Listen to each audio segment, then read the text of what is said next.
Overseas पाकिस्तानियों के लिए ये बहुत बड़ी खुशखबरी है कि उनको अब प्रॉपर्टी की सेल या परचेज़ पे टैक्स देने की ज़रूरत नहीं है।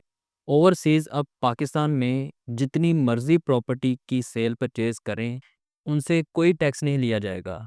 एफबीआर ने ये अनाउंस किया है कि जैसे रेज़िडेंट पाकिस्तानियों से प्रॉपर्टी सेल या परचेज़ करने पे टैक्स लिया जाता है, वो अब ओवरसीज़ से नहीं लिया जाएगा। ऐसा इसलिए किया ताकि बैरून मुल्क से ज़्यादा इन्वेस्टमेंट पाकिस्तान में लाई जाए और प्रॉपर्टीज़ का बिज़नेस जो पिछले 1-2 सालों से बहुत कम हो चुका है, उसको फ़रोग़ दिया जाए और मुल्क की मईशत का पहिया चलाया जाए। आप लोगों ने ऐसी न्यूज़ सोशल मीडिया पे पिछले 2-3 दिन से सुन रखी होंगी। इन खबरों में क्या सच्चाई है? क्या वाक़ई एफबीआर ने ऐसा कुछ अनाउंस किया है? अगर किया है तो क्या ये सारी बातें दुरुस्त हैं? या इनमें कुछ दुरुस्त है या कुछ गलत? और इन बातों के पीछे क्या लॉजिक है? अगर वाकई टैक्स कम हुआ है तो ये सहूलत ओवरसीज़ कैसे हासिल कर सकते हैं? ये सब आज की इस वीडियो में हम डिस्कस करेंगे। अस्सलाम वालेकुम, मेरा नाम खालिद बारी है, मैं एडवोकेट हाई कोर्ट हूँ।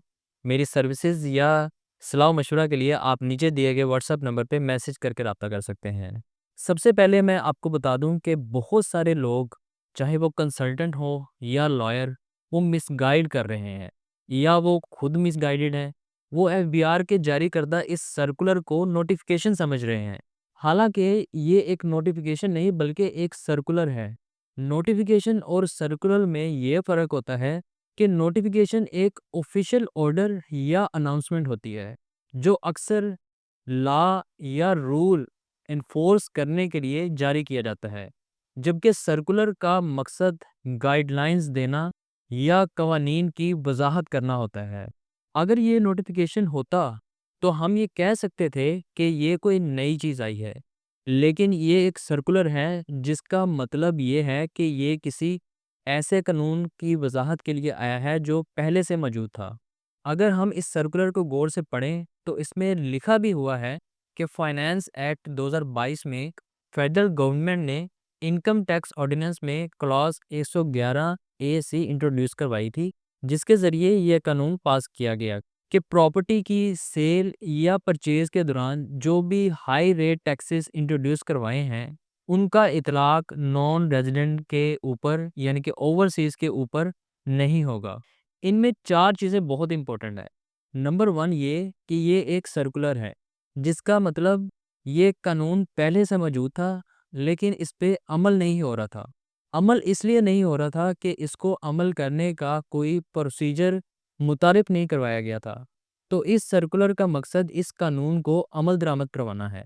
नंबर 2 ये कि नॉन रेजिडेंट या ओवरसीज़ सिर्फ वही ये सहूलत हासिल कर पाएगा जिसके पास पाकिस्तान ओरिजिन कार्ड यानी कि पीओसी या national identity card for overseas Pakistani यानी कि नाइकोप होगा।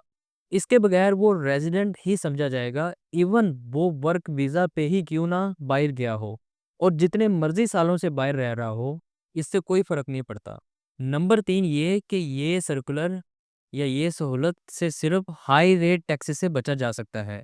इस चीज़ को बहुत लोग मिस इंटरप्रेट कर रहे हैं। वो समझ रहे हैं कि ओवरसीज़ को प्रॉपर्टी की सेल या परचेज़ में टैक्स देना ही नहीं पड़ेगा।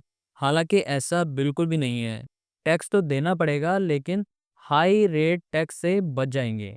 मिसाल के तौर पे अगर 5 करोड़ की प्रॉपर्टी की परचेज़ पे फाइलर को 3%, लेट फाइलर को 6%, जबकि नॉन फाइलर को 12% टैक्स है, तो अगर एक ओवरसीज़ परचेज़ करेगा तो उसको फाइलर वाला टैक्स 3% ही पे करना पड़ेगा। इवन वो लेट फाइलर या नॉन फाइलर की ही कैटेगरी में क्यों ना फॉल करता हो। तो इस कॉन्सेप्ट को क्लियर कर लें कि ऐसा नहीं है कि टैक्स बिल्कुल भी नहीं देना पड़ेगा, बस बात इतनी है कि फाइलर वाला टैक्स लगेगा। नंबर 4 ये कि इसके ज़रिए सिर्फ एफबीआर के जो टैक्सेस हैं, जिस पे 236 के और 236 सी, सिर्फ उनमें एग्ज़ैम्पशन मिलेगी। बाकी के जो टैक्सेस हैं, जिनमें कॉर्पोरेट टैक्स, स्टैम्प फ़ी और डीसी रेट वगैरह अप्लाई होते हैं, वो वैसे ही एप्लीकेबल होंगे। इस सर्कुलर के 3 पार्ट्स हैं। पहले में वज़ाहत थी जो मैं बयान कर चुका हूँ। दूसरे में प्रोसीजर बयान किया गया है कि इसको ओवरसीज़ कैसे अवेल कर सकता है। इसके लिए वो अपने एफबीआर अकाउंट में लॉगिन होके कंप्यूटराइज्ड पेमेंट रिसीप्ट यानी कि सीपीआर बनाते वक्त अपना status as a non resident select करेगा और अपना नाइकोप या पीओसी कार्ड पीडीएफ फाइल के साथ अटैच करेगा।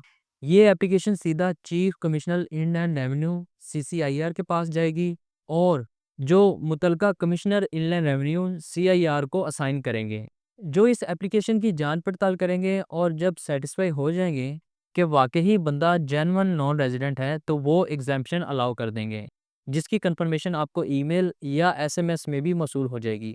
उसके बाद आपका टैक्स फाइलर वाला है यानी कि 3% वाला बनेगा, इवन अगर आप लेट फाइलर या नॉन फाइलर की कैटेगरी में फॉल करते होंगे। सर्कुलर के तीसरे पार्ट में चीफ कमिश्नर इनलैंड रेवेन्यू को रिक्वेस्ट की गई है कि वो इन एप्लीकेशंस को प्रायोरिटी बेसिस पे प्रोसेस करें और एंड पे प्लीज़ का वर्ड भी यूज़ किया गया है। हालांकि ये एक अनयूजुअल चीज़ है, इस तरह होना नहीं चाहिए क्योंकि ये सर्कुलर अथॉरिटी की तरफ से आता है जो ऑर्डर करते हैं, ना कि रिक्वेस्ट। लेकिन शायद इस तरह करने का मकसद ये हो कि उनको पता है कि एफबीआर में जो भी एप्लीकेशन जाती हैं वो जल्दी प्रोसेस नहीं होती और प्लीज़ लिखने से शायद वो जल्दी प्रोसेस कर दें। एनी हो, अब मैं आपको अपनी कंप्यूटर स्क्रीन शेयर करके प्रोसीजर समझाता हूँ कि इस अपॉर्चुनिटी को आप कैसे, किस तरह हासिल कर सकते हैं और इसको अप्लाई किस तरह करना है। अच्छा, इसके लिए आपने एफबीआर की वेबसाइट पे आ जाना है fbr.gov.pk और यहाँ पे आपने आईरिस पे क्लिक करना है। आईरिस पे क्लिक करने के बाद आपने अपना सीएनएससी नंबर और अपना पासवर्ड लिख के लॉगिन कर लेना है। जैसे ही आप अपने अकाउंट में आएंगे तो ये आपके सामने डैशबोर्ड आ जाएगा। यहाँ पे आपने विद होल्डिंग या एडवांस टैक्स पे क्लिक करना है। यहाँ पे अगर आप प्रॉपर्टी सेल कर रहे हैं तो इस एप्लीकेशन पे क्लिक करना है और अगर आप परचेज़ कर रहे हैं तो इस पे क्लिक करना है।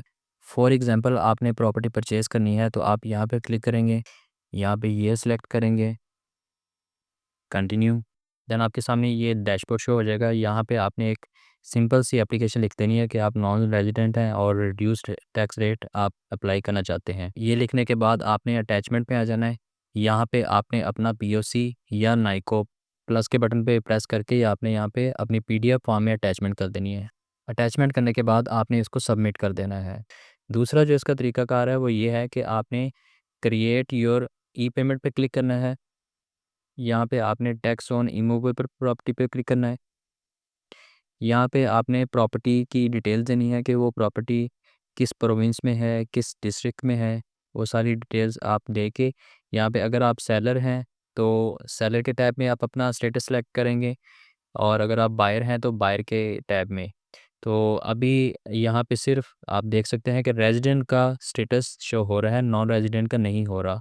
तो अभी एफबीआर इस पे काम कर रहा है तो कुछ अरसे तक नॉन रेजिडेंट का स्टेटस भी यहाँ पे अपडेट हो जाएगा। तो आप इसको अपना status as a non resident select करके और अपनी जो डॉक्यूमेंट्स की अटैचमेंट है वो करके आप रिड्यूस टैक्स रेट को हासिल कर सकते हैं।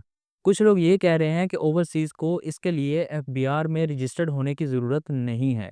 लेकिन अगर आप रजिस्टर्ड नहीं होंगे, एनटीएन नंबर नहीं लेंगे, तो आप ये प्रोसीजर कैसे अडॉप्ट कर सकेंगे?